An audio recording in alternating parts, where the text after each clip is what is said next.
I'm Briar Kensington, and the first laugh landed before the waiter set down the bread.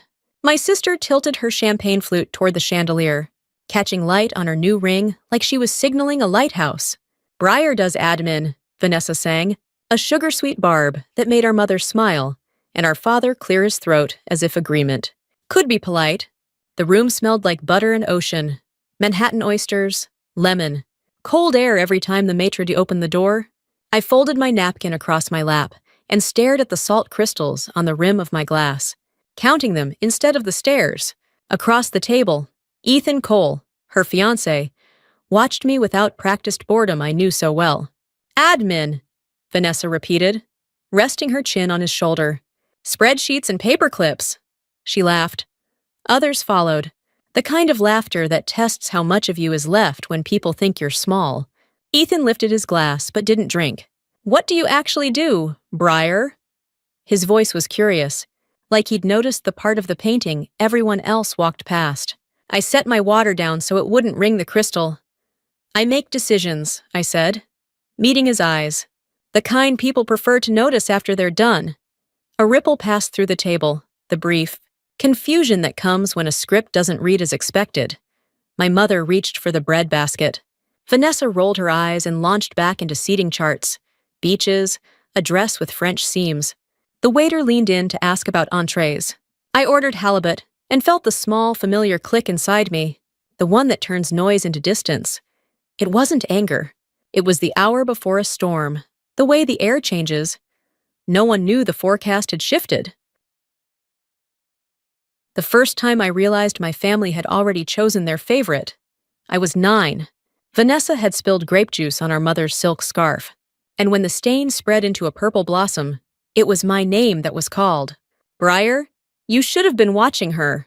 I stood there, small fists balled at my sides, wondering how I was meant to guard a sister only a year younger than me, wondering why no one cared that she'd laughed as she tipped the glass. That pattern never faded. By the time we were teenagers, our father praised Vanessa's every piano recital, even when she missed notes, while my debate trophies collected dust in the hallway cabinet. Our mother hung Vanessa's portraits, glossy images from early modeling gigs, along the staircase. My certificates, if they made it out of the drawer, ended up in the study under a pile of old mail. At birthdays and Christmas dinners, the bias became sharper, dressed up as banter. Vanessa is our dreamer, my mother would say, touching her pearls. And Briar? Well, she's practical. Practical was code for plain, safe, forgettable. I smiled through it, the same way I learned to carry trays of hors d'oeuvres at family parties, while Vanessa posed with guests, her laughter louder than the music. One Thanksgiving, I'd baked an apple pie from scratch, the crust golden, the filling warm with cinnamon. Vanessa arrived late carrying a store-bought cake in a glossy box. Everyone reached for her cake first. My father declared it delightful, though it was still half frozen in the center. I remember staring at the untouched pie, the steam fading until it looked cold and tired, much like I felt. It wasn't only food or gifts. It was the invisible hierarchy at every gathering. Vanessa sat at the center of the table, glowing with approval. I hovered at the edges, asked to pour wine, clear plates, run errands. No one questioned why she never lifted a finger. It was simply expected that I would. But beneath the weight of those small humiliations, a seed of silence grew. I learned to stop expecting applause. Instead, I built a private world of notebooks, plans, ideas that no one cared to ask about. If I spoke of ambition, it was brushed off as too serious or not fun. So I stopped sharing. What they didn't see, what they never tried to see, was that every dismissal pushed me further, inward, toward a place where I didn't need their validation. They thought they were defining me as the background sister, the reliable one. In truth, they were hardening something they couldn't name. And in that silence, in the shadow where they left me, I started to shape the person who would one day make them pause mid-laughter and wonder what they'd missed. By the time Vanessa turned 21, the small cuts had become routine, so ingrained that even she didn't notice when she twisted the knife. She borrowed my car for a photo shoot one summer morning, leaving me stranded outside my apartment in the sticky July heat. When she finally returned, the tank was empty. a lipstick print smeared on the visor, and she laughed when I frowned at the coffee stain blooming across the passenger seat. "Relax, Briar. It's just a Toyota." I was late that day, 40 minutes late, to a meeting that decided the future of a project I had been building for months. No one at home asked how it went. Vanessa only wanted to know if I could lend her my jacket for cocktails that evening. Christmas wasn't kinder. Vanessa unwrapped a designer bag from our parents, the leather still gleaming under the tree lights. From Ethan, even then just her boyfriend, came a necklace that sparkled like it had its own power source. I opened my box to find a planner, plain black leather, neat little corners. Vanessa snorted so loudly that the cousins giggled with her. "A planner? God, Briar, your whole personality is office supplies." I remember tracing the embossed initials on the cover, whispering, "It's perfect," though no one heard me. They didn't know that inside those blank pages, I would chart the first outlines of something none of them could imagine. Her entitlement grew bolder as the wedding plans consumed her life. At 2 in the morning, she called, slurring words after a party, insisting I rewrite her resume for a magazine feature. "You're good with that admin stuff," she said. When I reminded her I had an early meeting, she snapped, "It's not like your job matters."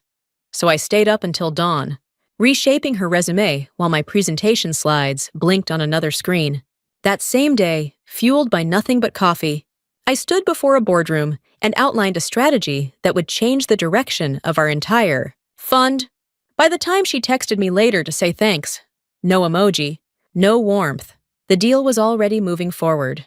The bridal shower should have been a bridge, a chance to find laughter together. Instead, Vanessa announced to her friends, "Briar can handle the decorations and cleanup. She's amazing at organizing papers."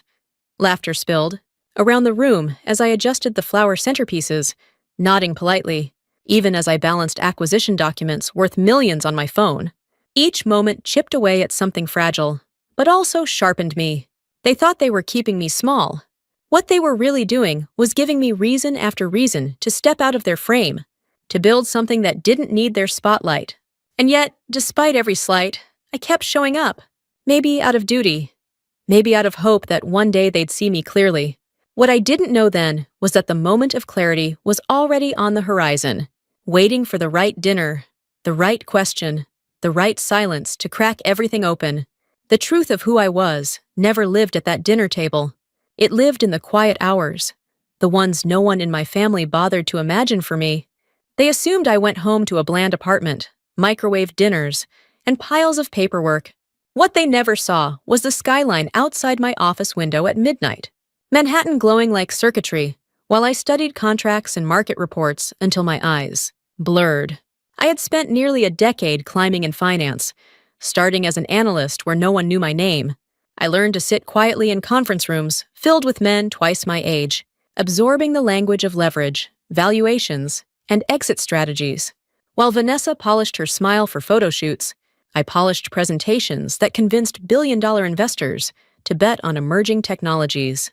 It wasn't glamorous, not in the way her world was, but it was power. Quiet, precise, undeniable. 3 years earlier, when the chance came to form my own fund, I signed the papers without telling my family. I named it Hartwell Capital, after a small street where I'd rented my first apartment with peeling paint and too thin walls.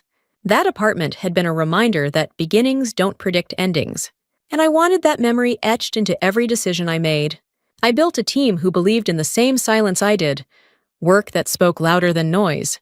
We specialized in health tech startups, the kind of companies that could change how hospitals treated patients, how families afforded care. While my parents sighed at my unimportant job, I was negotiating across oceans, arranging partnerships in Singapore, Berlin, Toronto. There were clues, if anyone had cared to look. The sleek card in my wallet, plain except for my name. The calls I excused myself to take during family dinners.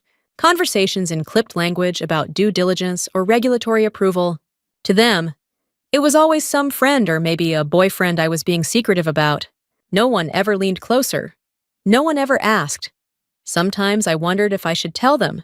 Then I'd remember the planner under the Christmas tree. The mocking laughter. The eye rolls when I said I had to work. Why hand them pieces of myself when they'd only twist them into jokes? so I kept the truth close, letting their dismissal become a shield. Every time they reduced me to admin, I thought of the numbers on my laptop screen, the signatures waiting for my approval, the lives that would be changed by the investments we made. They didn't know it, but each sneer pushed me further into the fortress I was building. And by the time Vanessa's engagement dinner arrived, that fortress was nearly unshakable. All it needed was a spark, a single question, to reveal itself. The night before Vanessa's engagement dinner, I came home to find my closet door open. Hangers swung empty where my dress should have been. A black silk sheath, simple but elegant. I had chosen it weeks earlier, knowing it was understated enough for me, but still worthy of the kind of restaurant Vanessa insisted on. When she returned it hours later, the dress smelled faintly of perfume and carried a deep red wine stain across the sleeve. She dropped it on my bed without apology. "You wouldn't have worn it anyway," she said, flipping her hair like the matter was settled. "Not like you get invited to important events." I held the fabric in my hands, the stain blooming like an accusation. There was a time I would have cried quietly, hoping she'd notice and feel guilty. Now, I only folded it carefully, set it aside, and reached for another dress. Navy blue, tailored, the one I had worn the day I signed the Hartwell Meditech deal. It wasn't glamorous, but it carried weight no one else in my family could see. That evening, while Vanessa rehearsed her smiles and practiced saying "Fiancé" like a crown jewel, I sat at my kitchen table reviewing emails from my executive team. Numbers scrolled across my screen. Projections, regulatory approvals, a press release draft with my name at the bottom. Every line felt like a lifeline to the version of myself I had built from scratch. The contrast was almost comical. In one room, my sister polishing an image for a crowd that already adored her. In another, me polishing strategy that would ripple through global markets by Monday morning. I closed my laptop around midnight and set my phone to charge. A message buzzed in just before the screen went dark. From Jonathan, my head of strategy. "Terms locked. We're ready for announcement." I exhaled slowly. The way you do before stepping into cold air? Tomorrow wasn't about Vanessa's ring or her curated future.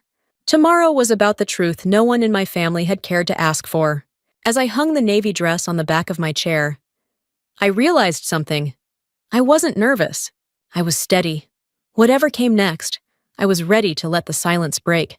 The restaurant Vanessa had chosen was the kind of place where the waiters moved like shadows, refilling glasses before they were half empty and gliding away as if they'd never been there. Crystal chandeliers threw shards of light across the white tablecloths, and every laugh at our table seemed to echo a little louder than it should have. Vanessa basked in it.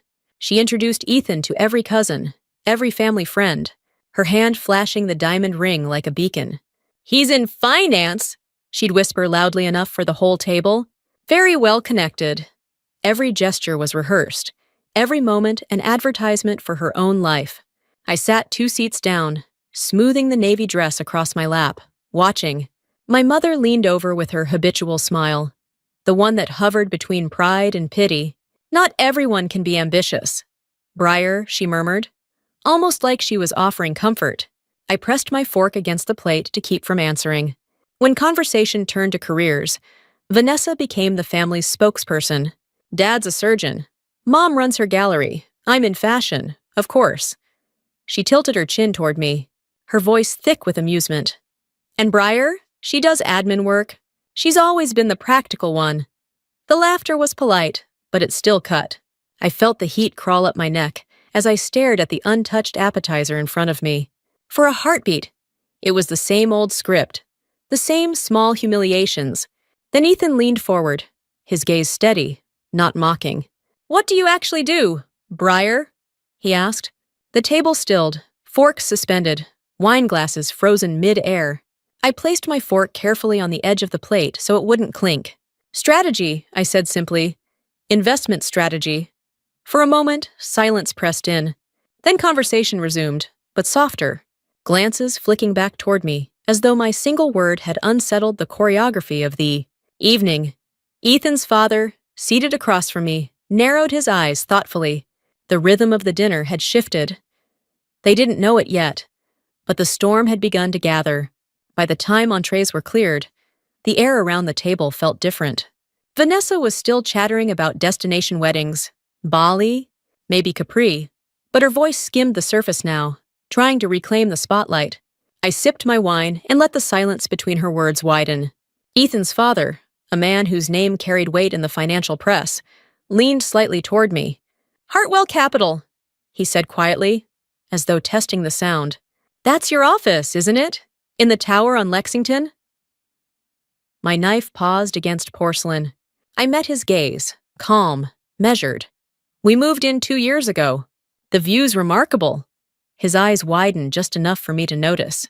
Then, louder, for the whole table to hear, "Ethan, did you know Briar is with Hartwell?" The laughter died. Vanessa's smile froze, stretched too tight. "She's joking," she said quickly, her hand tightening on Ethan's arm. "Briar does admin work downtown." But Ethan's father pressed on, his voice cutting through the room. "No, she isn't joking." He studied me, searching for confirmation. "You founded Hartwell, didn't you?" I set my fork down deliberately. "Yes," I said. "I did!" Gasps rippled around the table, small intakes of breath like glass breaking. Ethan blinked, his composure faltering for the first time. "Hartwell just closed the Meditech acquisition," he whispered. "That was you?" I nodded once. My mother's hand trembled as she reached for her water glass. My father's jaw slackened, the practiced smile gone. Vanessa's face drained of color, her diamond ring suddenly a trinket compared to the weight of my words. For years, they had dismissed me with a single phrase: admin, practical, boring. Tonight, that word was replaced with another: founder. Around us, waiters carried on with quiet efficiency, unaware that an entire family's understanding had shifted in a single breath. I leaned back in my chair, steady. "That paperwork you've all been laughing about," I said softly, my eyes on Vanessa, "is the work that built Hartwell Capital, and Hartwell now manages over $12 billion in assets." The silence that followed was louder than any applause I'd ever imagined. When the final plates were cleared and the last bottle of wine emptied, the evening no longer belonged to Vanessa. Conversations that once orbited around her ring and her wedding now revolved around me. Questions about market strategies, global partnerships, the logic behind our acquisitions. My father leaned forward, hanging on words he'd never asked me to speak before. My mother, suddenly flustered, whispered to a neighbor at another table, "That's my daughter." The CEO. Vanessa sat rigid, the color gone from her cheeks, her laughter a faint echo swallowed by silence. I didn't gloat, I only answered calmly, as if I had been waiting years not to be noticed, but to finally be seen. For once, their validation didn't matter. The truth had already shifted the room. Outside, waiting for the valet, Vanessa tugged at my arm. "Why didn't you ever tell us?" she demanded, her voice sharp and trembling. I met her eyes steadily. "Because you never asked. You were too busy telling the world who you thought I was." Her lips parted, but no words came. Behind us, headlights swept across the pavement, and my car pulled forward. Not the battered Toyota she once mocked, but a black Mercedes. Her eyes flicked to it, wide with the realization that the sister she had dismissed was not the shadow she believed. As I slid into the driver's seat, she tried again. "You'll speak at the wedding, won't you?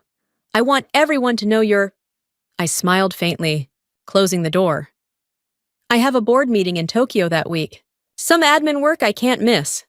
The engine purred to life, and as I drove into the night, I felt a calm I'd never known at any family gathering. For years, I thought I needed their recognition, but the truth was simpler. The empire I'd built spoke louder than their dismissals ever could. Success doesn't always enter with trumpets. Sometimes it arrives quietly, takes a seat at the table, and leaves the room forever changed.